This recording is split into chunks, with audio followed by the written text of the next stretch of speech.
চলে এসেছি আর খেলার খবর চ্যানেল নিয়ে বিগ আপডেট নিয়ে। তো চলো বন্ধুরা, খুব গুরুত্বপূর্ণ আপডেট নিয়ে চলে এসেছি। ফুল ভিডিওটা দেখতে থাকো, স্কিপ করবে না। স্কিপ করলে ভিডিওর মধ্যে অনেক কিছু মিস করবে। এবং এই খেলার খবর চ্যানেলে যারা নতুন আছে অবশ্যই খেলার খবর চ্যানেলটা সাবস্ক্রাইব করে পাশে থাকা বেল আইকন ঘন্টাটাকে ঢং করে বাজিয়ে দাও। বেশি বেশি লাইক এবং কমেন্ট করে দাও, যাতে মোটিভেট হয় তোমাদের এই খেলার খবর চ্যানেলে আমি ফার্স্ট আপডেট দিতে পারি। তো চলো বন্ধুরা, ফার্স্ট যে আপডেটটা নিয়ে কথা বলবো, খুব গুরুত্বপূর্ণ আপডেট, সেটা হচ্ছে আবার ক্রিকেট নিয়ে বা কেকেআরকে নিয়ে আপডেটটা দেবো। তো বেসিক্যালি আজকে তোমরা নিশ্চয়ই জানো কেকেআর ভার্সেস মুম্বাই খেলা আছে, মুম্বাই ইন্ডিয়ান। তো কেকেআর আজকে আইপিএলের যাত্রা শুরু করছে বা মুম্বাইও যাত্রা শুরু করছে। মুম্বাইয়ের ওয়াংখেড়ে স্টেডিয়ামে কিন্তু কেকেআরের সঙ্গে আজকে মূল ম্যাচ। তো এই ম্যাচ কি কেকেআর জয় দিয়ে শুরু করবে? কি হবে প্লেইং ইলেভেন? তো বেসিক্যালি প্লেইং ইলেভেনটা তোমাদের কাছে তুলে ধরছি, তার আগে আমি কিছু কথা বলি। কেকেআরে ফাস্ট বোলিং নিয়ে কিছুটা প্রবলেম হয়তো হতে পারে, সো প্লেইং ইলেভেনটা আমি সেরকমই সাজাচ্ছি। তো অবশ্যই একটা ইম্প্যাক্ট প্লেয়ার দরকার, তোমরা নিশ্চয়ই জানো ইম্প্যাক্ট প্লেয়ারকে নিয়েই কিন্তু দল গঠন করতে হবে।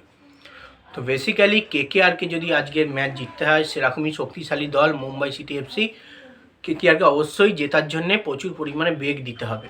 তো বেসিক্যালি ওপেনিং আমরা যদি দেখতে পাই, সেখানে আজিঙ্কা রাহানের সঙ্গে অবশ্যই ফিন অ্যালেনকে নামিয়ে দিই। সেকেন্ড টাইম কিন্তু 3 নম্বরে কিন্তু অঙ্কিশ রঘুবংশীকে নামিয়ে দিই। এবং তারপরে কিন্তু নাবাক ক্যামেরন গ্রিনের পর নাবাক অ্যাজ এ রিঙ্কু সিংয়ের পর নামাক রামানদীপ সিং, তারপরে নামাক Sunil Narine as a allrounder, bat এবং বল দুটোই করতে পারে। এবং তার সঙ্গে অবশ্যই থাকবে বৈভব আরোরার বোলিং, ব্লেসিং মুজারওয়ানি, এবং তার সঙ্গে অবশ্যই বরুণ চক্রবর্তীকে আমরা দেখতে পাবো। এবং তার সঙ্গে ইম্প্যাক্ট প্লেয়ার হিসেবে যদি কাউকে দরকার লাগে, অবশ্যই অনুকূল রয়কে খেলাক, কারণ তিনি স্পিনার অবশ্যই দরকার। আজকে উইকেটে ওয়াংখেড়ে স্পিনটা প্রচুর পরিমাণে ডমিনেট করবে। অনুকূল রয় স্পিনটাও দরকার লাগবে, সে ব্যাটও করতে পারে, অ্যাজ এ বলও করতে পারে। তো অনুকূল রয়কে ইম্প্যাক্ট প্লেয়ার হিসেবে নেওয়া। তো এই প্লেইং ইলেভেন কিন্তু আজ আমার আছে। এবং কার্তিক ত্যাগী অবশ্যই থাকবে ফার্স্ট বোলিংয়ে, বা উমরান মালিক। এই উমরান মালিক না কার্তিক ত্যাগী, সেই নিয়েও কিন্তু একটা ডিসিশনের ব্যাপার আছে। তো প্র্যাকটিস ম্যাচে আমরা যা দেখেছি, উমরান মালিকের থেকে কিন্তু কার্তিক ত্যাগী বেটার পারফরমেন্স করেছে। এবং কার্তিক ত্যাগীর পারফরমেন্সে আমরা দেখেছি উইকেট, এবং উমরান মালিক সেরকম ধরে উইকেট নিতে পারে। কিন্তু ম্যাচ এক্সপিরিয়েন্স কার বেশি? তো বেসিক্যালি ম্যাচ এক্সপিরিয়েন্স কিন্তু বেশি হচ্ছে উমরান মালিকের। অবশ্যই কার্তিক ত্যাগীও কিন্তু প্রচুর পরিমাণে পরপর আইপিএল খেলে আসছে, কিন্তু উমরান মালিক একটা সিজন বসেছে।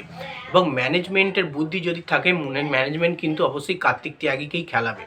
এবং অবশ্যই উমরান মালিক আমরা জানি 150 গতিতে বল করতে পারে, ভালো পারফরমেন্স করতে পারে।